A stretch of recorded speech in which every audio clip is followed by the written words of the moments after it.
दुखुनांथाव आरो लाजिनांथाव साननो गोनाङा बे गावनि असे फिसाखौ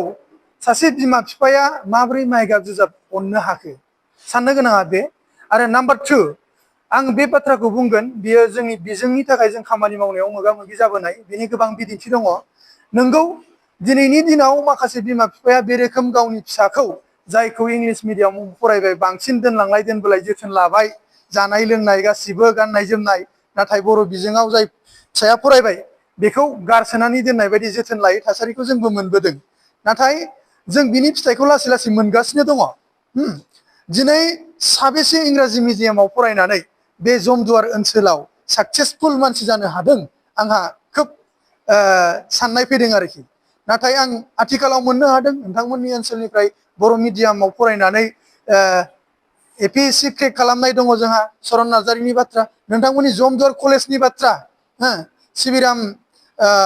ब्रह्म बिथां सारनि बाथ्रा डक्टर सिबिराम सारनि बाथ्रा आं नोंथांमोननि ओनसोलखौनो एग्जाम्पल लानानै बुंदों बिथांमोना बर' बिजोंजों फरायनाय साफा साफा बिथांमोना साक्सेस जानानै दिनै ओनसोलाव साफा साफा फुंखा सुबुं मुंदांखा सुबुं जानानै गसंथानो हादों आं मोनसे खोथाखौ बुंबावनो लुबैदों बै समाव जोंनि बर' बिजोङाव जोंनि बिमा बिफाफ्रा मोजां लेखा नांगौ बायदि मोना लेखा गैया होननानै जोङो सोआमोन नाथाय दिनैनि दिनाव बेफोर जेंनाया जोब्बाय जोंनि गेजेराव जथेस्थ लेखानि अनजिमाया दंसै आरो बेखौ आं मोनसे बुंनो लुबैदों जे आथिखालाव जोंनि बर' मिडियाम फरायनानै बर' बिजों फरायनानै सरकारि फरायसालियाव भेन्सार फरायसालियाव फरायनानै आथिखालाव गोबां मानसिया जाफुंनायनि बिदिन्थि दङ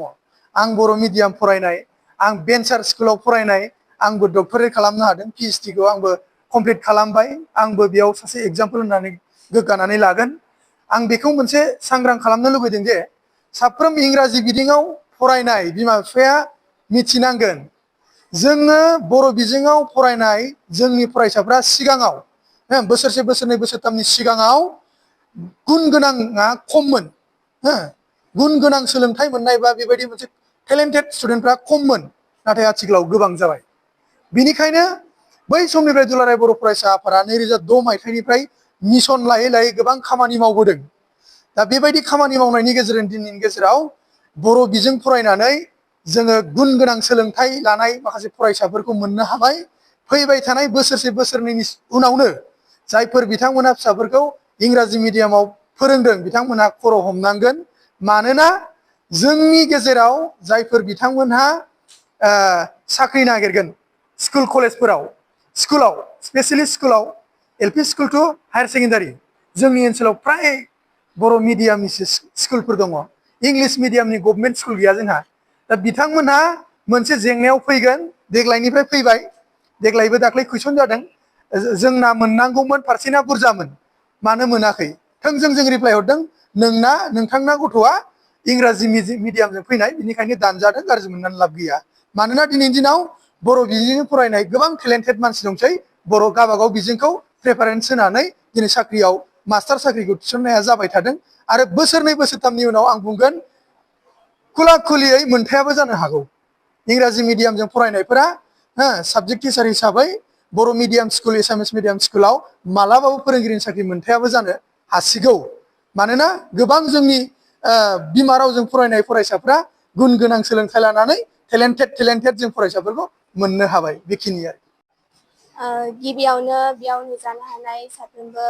रायजो राजा नोंथांमोनखौ आं आंनि गोसो गोरबोनिफ्राय हामलायनायखौ जासिहरबाय आरो जमदुवार दख'रा बर' फरायसा आफाद जि जोंखौ बरायबाय बेखौबो आंनि गोसो गोरबोनिफ्राय साबायखर जासिहरबाय आंनि मुङा मिस फामि नार्जारि आरो आङो फाख्रिगुरिनिफ्राय आङो मार्टिगाव UN एकाडेमि स्कुलाव फरायनायमोन आरो आङो 10th बर्ड्सआवहाय 72% मार्क्सखौहाय स्कर खालामनो हादों गोसोआव गोजोननाय मोनदों प्राउड फिल मोनदों एसेनो आङो फैबाय थानाय समाव IAS अफिसार जानो सानदों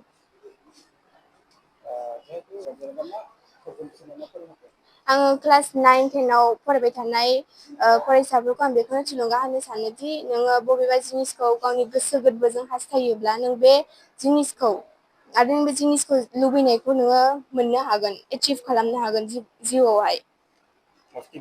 फार्स्ट डिभिजन जानोबा जोङो कनसिस्टेन्सि थानांगोन, सेक्रिफाइस थानांगोन आरो हार्ड वर्क खालामनांगोन आरो लोगोसे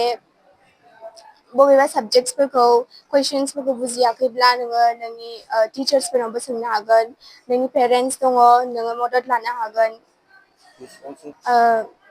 मस्टलि नोङो डेलि फार्स्ट डिभिजन नोङो स्कर खालामनोबा दिनावहाय 4 आवार्स नोङो फरायनांगोन आरो मेट्रिकआवथ' नोंनि गोसो बायदि टाइम टेबोल खालामनानै फरायनो हागोन।